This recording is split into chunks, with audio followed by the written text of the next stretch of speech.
So we've got early access to update 32 and contested territory, and let me show you guys how this whole thing is gonna work, and then we're gonna jump into a little bit of gameplay. So first off, there are 4 different victory conditions for each tile, and you can only capture tiles next one to the ones that you already have captured.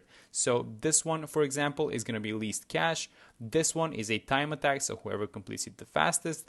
This one is least tiers, rounds 1 to 47, you guys can see here. And then this one is a boss tile. So besides the 4 different victory conditions, we have 3 different tile types. The first one is a normal one, like this one here. As you guys can see, there's nothing on it. So it's just a normal type of tile. And if we click on it, the rewards are 100 monkey money, 7 relics, which are kind of the currency of contested territory, which are used to buy some bonuses to help you out and your entire team, and then some cosmetic items.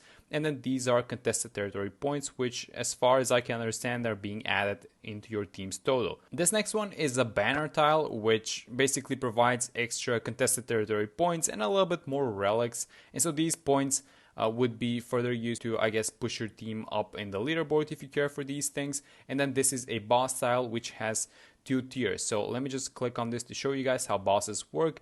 The bosses can be either tier 1 only or tier 1 and tier 2, depending on each tile's round count. And basically we're racing on who is the fastest to beat the boss. And the last type of tile is the relic tile. Now these relics are basically the tiles that have a chest on them, and if we click on them we can see that this is kind of different. This is something that we haven't seen before, and this thing gives a bonus. This thing gives a mana bulwark, which is a relic that's gonna appear here in the hell relics, I believe, which is because it's territory that we hold, right?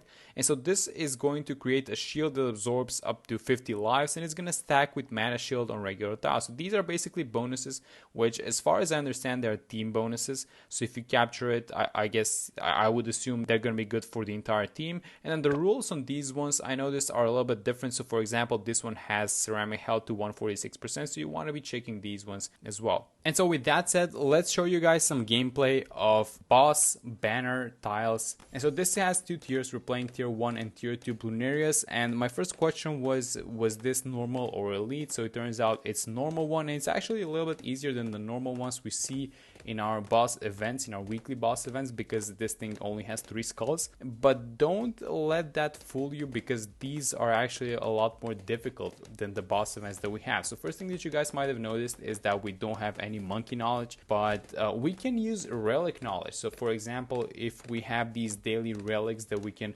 spend the relic currency onto, we can buy the daily relics, and we can capture tiles, the relic tiles, that are actually going to give us bonuses and help out in these cases. So I'm going for banks, and the idea behind the banks is just to collect once and sell them for around 40, and that's about it. I'm trying to be as smart as possible with the money at this point. I'm playing with only a 200 ninja and Oben, and that's basically everything that we need to take care of everything. So I'm gonna buy the bank now. I'm gonna have a total of 2 banks and 1 marketplace, and let me talk to you guys about what is different with this mod.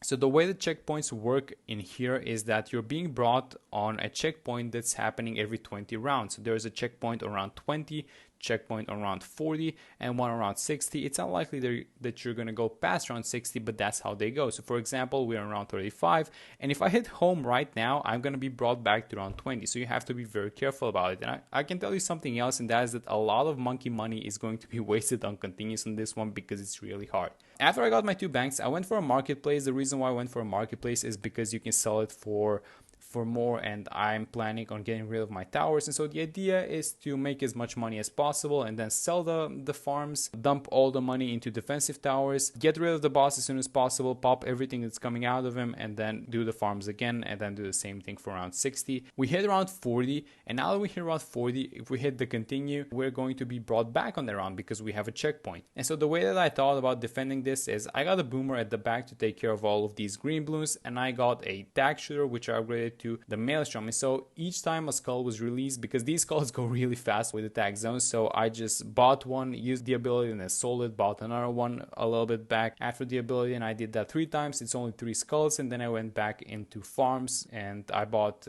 2 banks, which I think I'm gonna make this into 4 banks or something like that. Looking at this, I was thinking about how I want to defend the last one, and so I know that the perma spike is a good tower, not against Blunarius particularly, because the ceramics are gonna run into them, but I thought, let me just buy all of the strong 5th tiers and we're gonna be fine. And it kind of worked out. So the idea is to get a tag zone on the same spot, a top hat boomerang, so I wanted the glaive lord to get rid of the ceramics and also hopefully do some more damage to the boss. And I'm just buying all of these towers at the start because I don't want to add more time, because again, this is kind of a ranked boss, but it's not actually. And these banner tiles are a little bit more difficult than the rest of them, and I can tell you that you need to be very prepared for these ones. And so with that being said, round 59, here comes the next tier of Bloonarias.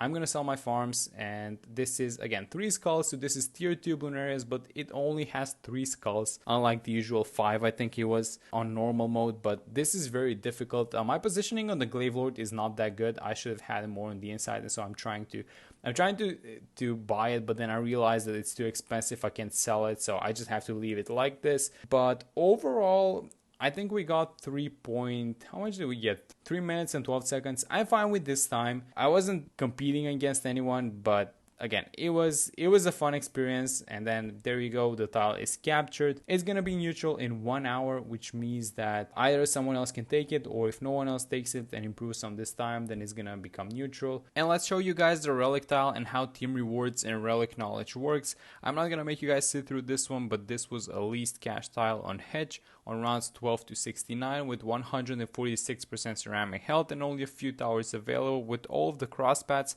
but the tower number is limited. And these seem to be randomly generated towers, round numbers and starting cash. And I think that the boss tiles usually have things like a ninja or attack or whatever is good for them, just to guarantee that they're winnable. Now, since no one else is actually competing, I had the pleasure of watching my towers win this game. And as the game is ending, we can see the rewards, which are a good amount of monkey money, 150 monkey money.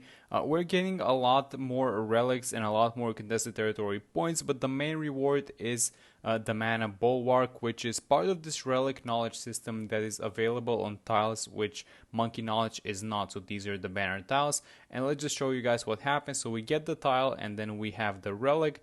It restarts in 1 day as usual, and if we go to the team store, we can see this thing appear. So it says, we have a new one. There's no description for now. You can vote on it. So this makes, it gives the democracy system, right? So people are gonna vote on which relic that they want. There's gonna be more relics than this one. I'm not sure what the total number is, but there's a lot more of these relics. And so, for example, if you click on another tile, then you can see that now we have the mana bulwark available, and this is available for the entire team. I'm 99% sure.